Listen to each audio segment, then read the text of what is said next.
So, hello everybody. This is the question of the day of your topic alkane of chapter hydrocarbons. तो अगर आपको ये पहला question और दूसरा क्वेश्चन का आंसर पता है तो फिर आज का लेक्चर आप स्किप कर सकते हो, और अगर नहीं आता तो हम इस चीज़ को समझेंगे कि आखिर ये क्वेश्चन नंबर 1 क्या कहना चाह रहा है और क्वेश्चन नंबर 2 क्या कहना चाह रहा है, और इसका हम सॉल्यूशन कैसे निकालेंगे। ठीक है, तो स्टार्ट करते हैं विद आवर सेशन। ठीक है, देखो जी, सबसे पहले एक बहुत ही मज़ेदार सा टॉपिक आता है। उस टॉपिक का नाम है आपका कोरी हाउस सिंथेसिस। उससे पहले हम पढ़ते हैं कि बहुत सारे जैसे RMgX है, ठीक है, R क्या हमारी एल्काइल चेन, ठीक है, R2CuLi है, ठीक है, R2Zn है, R2Zn है, ठीक है, और बहुत सारे ऐसे कंपाउंड्स होते हैं। इन कंपाउंड्स में क्या स्पेशल है कि जो कार्बन है वो डायरेक्टली मेटल के साथ जुड़ा है ना। जो कार्बन की चेन है वो डायरेक्टली मेटल के साथ जुड़ी है। इन टाइप ऑफ कंपाउंड्स को हम कहते हैं ऑर्गेनो मेटेलिक कंपाउंड्स। क्या कहते हैं? Organometallic compounds. ठीक है, अब सबसे पहले जो तुम लोग को पढ़ने की चीज़ है, देखो ये जैसे ये सारे जो मैंने कंपाउंड्स यहाँ पे लिखे हैं, ये सारे एज रिएजेंट हमारे यूज़ होते हैं। कैसे? As an reagent. अब सबसे पहले ज़रा समझना इन सब के नाम। देखो एक मैंने लिखा यहाँ पे RMgX, ठीक है, जो ये R चेन और Mg और X होता है, इसका हम नाम क्या है? Grignard's reagent. ये एक रिएजेंट है जिसका नाम है ग्रिग्नार्ड्स रिएजेंट। क्या नाम है? Grignard's reagent. ठीक है, तो जो ग्रिग्नार्ड्स रिएजेंट है वो क्या है? RMgX। ठीक है, इसके अलावा जैसे R2CuLi है, ये जो रिएजेंट है इसका नाम है गिलमान्स रिएजेंट। क्या नाम है? गिलमान्स रिएजेंट। गिलमान्स रिएजेंट। ठीक है, याद करते जाओ मेरे साथ क्लास में ही। एक है जो मैग्नीशियम और हेलोजन वाला है, उसका नाम है ग्रिग्नार्ड्स रिएजेंट। एक है ये देखो ये कूली वाला, तो ये जो कूली वाला है ये है गिलमान्स रिएजेंट। फिर एक आता है R2Zn, जो जिंक वाला है, ये है हमारा फ्रैंकलैंड रिएजेंट। कौन सा रिएजेंट? Frankland reagent. तो ऐसे रिएजेंट्स होते हैं हमारे पास काफ़ी सारे। ठीक है, अब देखो, अब हम स्टार्ट कर रहे हैं आज का सेशन, पर तुम्हें ऐसे कुछ रिएजेंट्स के नाम याद होने चाहिए। उससे क्या होता है कि उससे अच्छे से आप कंसेप्ट समझ लेते हो।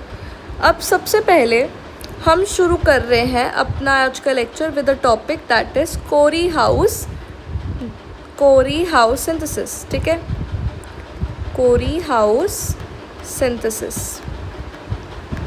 क्या होता है कोरी हाउस सिंथेसिस?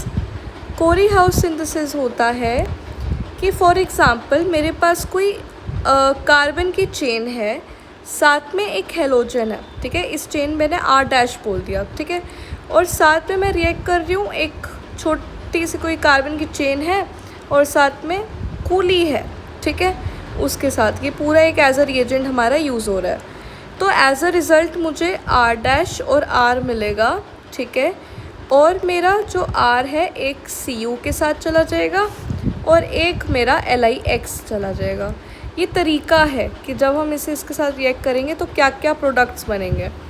पर इस तरीके को समझने के लिए हम एक छोटू सा मैकेनिज़्म समझते होते हैं कि आखिर ऐसा क्यों है कि ये R' और ये R मिला। ठीक है, देखो सबसे पहले हमें यहाँ पर जो रिएजेंट हमने यहाँ पर यूज़ करा है, वो रिएजेंट मेरा क्या है? वो रिएजेंट है मेरा R2CuLi। मतलब यहाँ पर जो R है उसने एक तो कॉपर के साथ एक बॉन्ड बना रखा है। ये जो बॉन्ड होता है ये होता है कोवेलेंट बॉन्ड, ठीक है। वैसे ही R ने लिथियम के साथ भी बॉन्ड लगा रखा है, बट ये मेरा जो बॉन्ड है ये बॉन्ड है मेरा एक आयनिक बॉन्ड, ठीक है। तो ये तो समझ आ गया, ठीक है। अब क्या होगा कि यहाँ पर R माइनस है, ये देखो इसके अंदर। तो ये जो R माइनस होता है ये मेरा जो मेन कंपाउंड है दैट इज़ RX, ये उस पर अटैक करता है। यहाँ पर हमारे पास RX है, इसके ऊपर अटैक करेगा।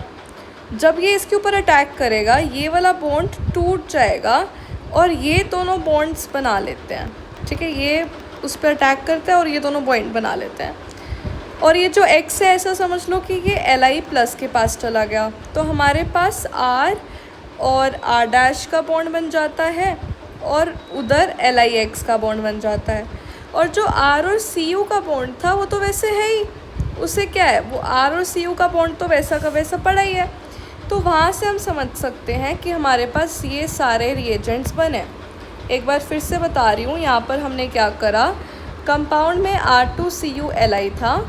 हमने कहा कि यहाँ पे एक जो R है वो इसके साथ रिएक्ट करेगा। कैसे रिएक्ट करेगा, देखो पहले R और Cu के बीच में कोवेलेंट बॉन्ड होगा, R और Li के बीच में आयनिक बॉन्ड होगा। यहाँ पर R माइनस जो है वो इस बॉन्ड पर रिएक्ट करेगा, ये बॉन्ड तोड़ेगा और ये X जाके Li के साथ चला जाएगा और ये R और R डैश मिल जाएंगे। तो ये R और R डैश मिल गए, R और Cu मिल गया, Li और X मिल गया। मैकेनिज़्म ज़्यादा याद करने की ज़रूरत नहीं है, मेन तो यही पता होना चाहिए कि R और R डैश बन जाता है, ठीक है। अब देखो हम धीरे धीरे अपने क्वेश्चन के पास जा रहे हैं, समझना। एक फॉर एग्ज़ाम्पल एक छोटू सा क्वेश्चन, हमें कहा है कि CH3X है और इसे हमने रिएक्ट करना है with C2H5 whole twice CuLi, तो क्या बनेगा। तो सीधी सी बात है कि हमने पढ़ा पूरे मैकेनिज़्म में कि जो यहाँ पर R डैश और R यूज़ किया होता है हम उन दोनों को मिला देते हैं। तो चलो मिला दें, तो हमारे CH3 और C2H5 आ जाएगा। बाकी जो मेरा Li और X बनेगा, Cu और जो बनेगा वो सब काम का नहीं है, हमें तो R और R डैश से मतलब है और वो हमारा यहाँ पर हमने बनता हुआ दिखा दिया। So this is the answer. तो मेन तुम्हें बस क्या याद करना है कि हमने गिलमान्स रिएजेंट को यूज़ करके जो यहाँ पर R था और जो रिएजेंट में R डैश है उनको मिलाया, ठीक है। वैसे ही जैसे एक क्वेश्चन और, अच्छा क्वेश्चन तो चलो अब इसी टाइप का आएगा। अब तुम्हें कुछ एक आधा इम्पॉर्टेंट टॉपिक पॉइंट बताती हूँ इस चीज़ से रिलेटेड। ये जो हमने चीज़ पढ़ी this is Corey House synthesis, ठीक है। अब देखना इससे रिलेटेड एक इम्पॉर्टेंट पॉइंट, ठीक है। कौन कौन से इम्पॉर्टेंट पॉइंट्स हैं, 5 पॉइंट्स हैं और फिर तुम्हारा टॉपिक ख़त्म हो जाएगा और तुम ये ऊपर के 2 क्वेश्चंस कर लोगे आराम से, ठीक है। समझो, पहला पॉइंट है कि जब हमारा जो R माइनस था, R माइनस कहाँ से आया तुम्हें पता है कि हमारा जो था वो जो हमने रिएजेंट यूज़ किया था वो RCuLi था। मतलब ये जो R है ये एक तो Cu से मिला हुआ था और ये Li से मिला हुआ था। तो जब मैंने R और Li का बॉन्ड देखा तो वो आयनिक निकला, R माइनस आया। उस R माइनस ने अटैक करा किस पर, R और X के बॉन्ड पर, R डैश और X के बॉन्ड पर। तो हम कहते हैं कि जो ये स्टेप होता है ये स्टेप हमारा होता है एक रेट डिटरमाइनिंग स्टेप। इस स्टेप को हम कौन सा स्टेप कहते हैं, that this is a rate determining step. हमने केमिकल काइनेटिक्स में थोड़ा बहुत आइडिया लिया हुआ है कि रेट डिटरमाइनिंग स्टेप कौन सा स्टेप होता है। ये वो स्टेप होता है जो कि स्लो स्टेप होता है ना। जो स्लो स्टेप होता है वो ही तो डिटरमाइन करेगा रिएक्शन को, है ना। अब दूसरी चीज़ कि जो रेट ऑफ रिएक्शन है, जो रेट ऑफ रिएक्शन होता है that is inversely proportional to steric hindrance. जो स्टेरिक हिंड्रेंस है उससे वो इन्वर्सली प्रोपोर्शनल है। स्टेरिक हिंड्रेंस क्या होता है कि कितना ज़्यादा वो जो है बॉन्ड बना पाए। मतलब कि यहाँ पर अगर मैं R डैश की जगह पर एक CH3 ले लूँ तो बहुत बढ़िया, नहीं तो 1 डिग्री कार्बन या 2 डिग्री कार्बन। मेरे को कार्बन कम से कम चाहिए हेलोजन के साथ, ठीक है। CH3 तो मतलब कोई और डिग्री नहीं है ना। डिग्री हम कैसे देखते हैं कि जो R है उसके जो हेलोजन के साथ जो चेन है उसके साथ जो कार्बन है वो कितना है, या तो कोई भी ना हो तो CH3 हो गया, या फिर एक हो 1 डिग्री, 2 हो 2 डिग्री, 3 हो 3 डिग्री। तो स्टेरिक हिंड्रेंस सबसे ज़्यादा जो हमारा रेट ऑफ रिएक्शन है वो तब है जब हमारे पास CH3 और X का बॉन्ड है। उसके बाद जाके आता है 1 डिग्री एल्काइल हैलाइड और ऐसे, उसके बाद आता है 2 डिग्री, ठीक है। ये समझ में आया। अब तीसरा पॉइंट है कि अगर R डैश हमारा सब में क्या हो, अगर R डैश मेरा सब में सेम हो तो हम क्या करेंगे, तो हम ये करते हैं कि जब R डैश सेम होता है, फॉर एग्ज़ाम्पल मतलब हमने हमारे हेलोजन बदल रहे हैं, है ना। तो R डैश और F आ गया, फिर R डैश और Cl आ गया, फिर R डैश और ब्रोमीन आ गया, और एक बार हमने ले लिया R डैश और आयोडीन। तो इसमें हम कैसे स्टेबिलिटी को देखेंगे, तो जैसे जैसे हम डाउन द ग्रुप जाते हैं, जैसे फ्लोरीन, क्लोरीन, ब्रोमीन, आयोडीन, तो हम डाउन द ग्रुप गए।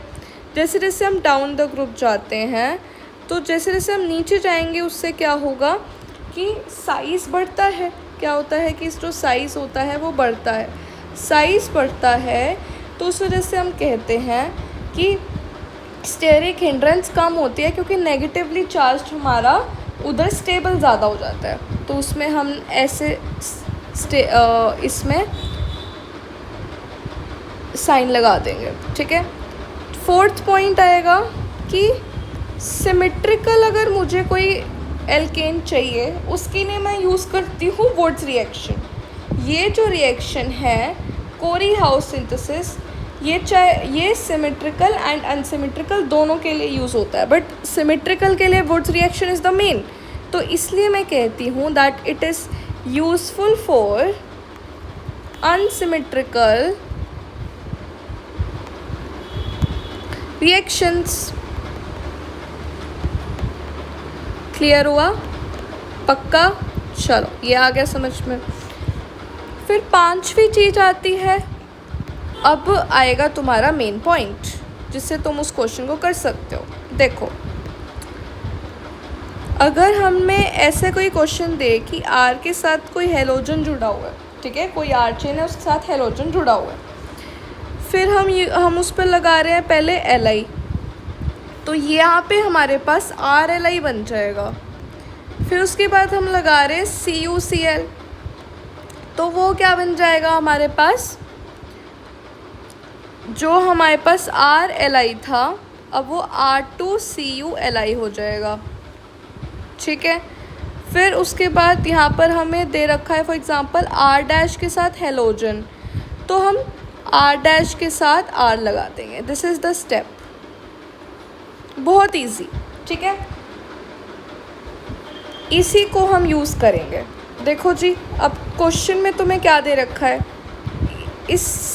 वो जो मैंने ऊपर लिखा था उसे सेम एक बार इधर भी लिख देती हूँ। देखो, R के साथ अगर कोई X जुड़ा होगा तो हम क्या बनाएंगे, यहाँ पर R के साथ एक X है और हमने Li लिया है तो RLi बनता है। यहाँ पर R क्या है, CH3, तो इधर आ जाएगा CH3Li, ठीक है। उसके बाद CuCl अगर हम ऐड करते हैं तो हमारा यहाँ पर क्या बनता है, R2Cu बनता है, CuLi, बताओ, है ना। तो इधर भी हम यही करेंगे, CH3 का होल ट्वाइस CuLi। फिर यहाँ पर अगर हमें कोई R डैश और साथ में हेलोजन दिया है तो हम इस R डैश और R को मिला देंगे, तो ये R और R डैश आ जाएगा, that is CH3 bond R dash क्या है यहाँ पर, C2H5, C2H5। With this your this question is solved. वैसे ही इस क्वेश्चन को भी देखो। अब ये तो था मल्टीपल स्टेप क्वेश्चन। कैसा क्वेश्चन? मल्टीपल स्टेप क्वेश्चन था। अब बात करते हैं सिंगल स्टेप रिएक्शन की। ये एक सिंगल स्टेप क्वेश्चन है जिसमें मेरे को क्या है ना कि ये भी दे रखा है, ये भी दे रखा है और ये भी दे रखा है। देखो एट द एंड हमें मतलब अगर फाइनल प्रोडक्ट बनाना है तो मुझे इससे मतलब है और इससे मतलब है, क्योंकि एट द एंड तो आर और आर डैश ही बन रहा है। तो मेरे को Li से कोई मतलब नहीं है, CuCl से भी कोई मतलब नहीं है, मुझे इससे मतलब है जो लास्ट में हेलोजन के साथ आर डैश लगा है। तो इधर Et है, तो यहाँ पर हम इसे हटा देंगे और हमारे पास क्या जाएगा बताओ? ये कंपाउंड कुछ इस तरह यहाँ पर हमारा Et लग जाएगा। This is your final solution guys. Please comment down आज का लेक्चर कैसा लगा और सारा कुछ समझ आया या नहीं, ठीक है? Thank you so much. And देख लो, स्क्रीनशॉट लेना है तो ले लो यहाँ से, ठीक है? और स्क्रीनशॉट लेना है तो ले सकते हैं for notes. With this, your today's lecture is over. Thank you so much.